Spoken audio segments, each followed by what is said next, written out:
Someone came to me some time ago and asked me if he can stock up his farms with West African dwarfs. And what he said, he was planning on going to commercial farming. Now, commercial farming, the major aim of a commercial farmer is to get his animals ready on time. If you have a goat, if you have two goats, and one will mature in 8 months, and the other one will take 1 year, 6 months to mature. Business wise, which one makes more sense for you to go for? Is the one that will mature in 8 months and give you your money as fast as possible.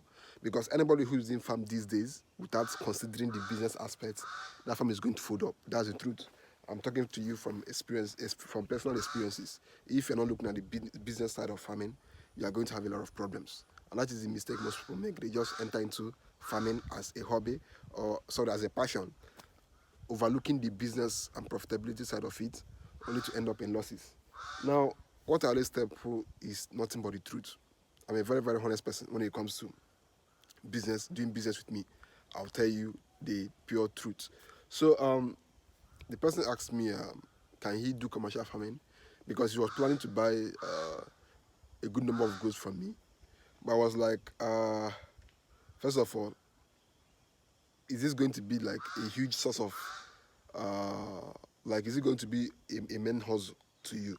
Because you have to ask all these questions before you advise them. So it will not be as if you are giving the wrong advice. So after asking him, he told me that yeah, this is something that he's planning on doing. He's planning to retire on. So I told him that if you want to do good farming, you don't just need to put only West African dwarfs, which is our local goats, in your farm. It doesn't make sense to me. If you are going to do good farming, my advice, especially here in the east or here in the south, where we have high rainfall, and bringing goods from the north, only goods from the north, they will not do very well unless your management is top notch. They will not do very well. So the best approach to this is to combine the two. If you are buying local goods, buy the what they call it, the Maradi or Sokoto Reds, or if you can manage the Sahelians, you bring them to your farm and you crossbreed them. Don't just go and put these local West African dwarfs. I don't know, anytime I'm making these videos, this goes like going apart. If you are going for these West African dwarfs, it's not advisable you go for them alone. Mix them up with these breeds from the north, because the breeds from the north might not be as strong, as rugged, as disease resistant as these are local goats, but they have fast growth rates.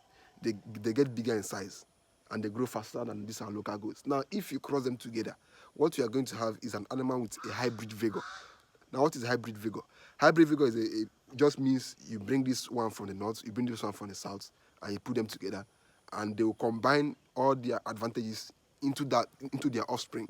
So let's say that the advantage of this Sokoto Red is that it grows fast, it grows taller, it grows bigger, and the advantage of the local goat is that it has more disease resistance and is more rugged and can survive the harsh weather of the south. Now, their offspring is going to grow bigger, grow faster, and uh, still be disease resistant. So that's basically the whole idea of crossbreeding these two goats. Don't just go and pack Sokoto Reds in your farm in the south. Unless you're in the north, you can do purely Sokoto Red or pure Sahelian goats in your farm in the north. But here in the south, you have to consider our environment, our climate, and the disease that rainfall brings. Because this rainfall brings fly, which causes trypanosomiasis for goats, which is very, very which will cause mortality for these Sokoto Reds or these breeds from the north if they are here in the south. So, but this fly, which causes trypanosomiasis, doesn't affect our local goats. So the offspring of Sokoto Red and these our local goats will be disease resistant to that disease and so many other diseases which result from our environment here in the south. So these are things you have to consider.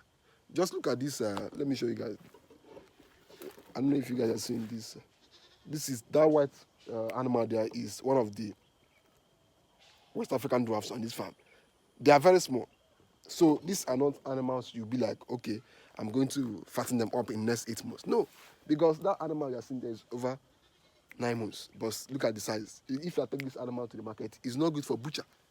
It's not good for butchering. Unless you're selling it for traditional purposes. That's where it's, you can make something out of it. But if you are looking for animals for business, for pure use, fattening, you send to the butcher, you send to the slaughter, go for these two breeds. Combine them together, West African dwarfs and Sokoto Red. And the best place you can buy your West African dwarf goats is from me, of course, from me.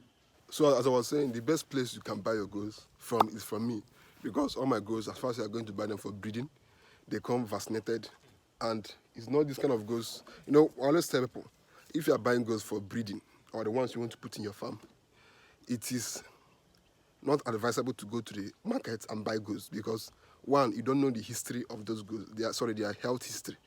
Those animals, they might have disease which you might not be able to spot at that point in time at the market. So when you buy them to your farm, they'll come to your farm and die. Which, if you check it out, most farmers have experienced this thing. Buying unhealthy goats, which looked healthy from the market, only to come to their farm after like 2 days is dead. Now, I always tell people, if you're going to buy animals for breeding, go to a quality farm, a well-known farm, a farm that you can easily vouch for, that these people sell quality animals, and buy animals from them. It might see. There's no use of going to the market to buy goods that you buy and they'll come to your farm and die. It doesn't make sense. Now, if you are buying goods for breeding, it's always advisable you buy the ones that have not given birth before, because they'll come to your farm and start giving birth, and the ones that have given birth once or twice, then you buy them and bring to your farm. It's not advisable. So basically, buy your goods from good farms, and if you need your goods, West African dwarf, Sokoto Reds, here is the place to buy your goods from, because I always try my best to give every single customer of mine quality animals, because it's also part of my reputation. Because you not go and buy goods and give to somebody and it will die. Yeah, it will come back to haunt your name. So that's basically it, guys. So if you need your goods, contact me. If you need your cattle, contact me. And your pigs, they're all available on this farm. So that's basically it on today's video, guys. Just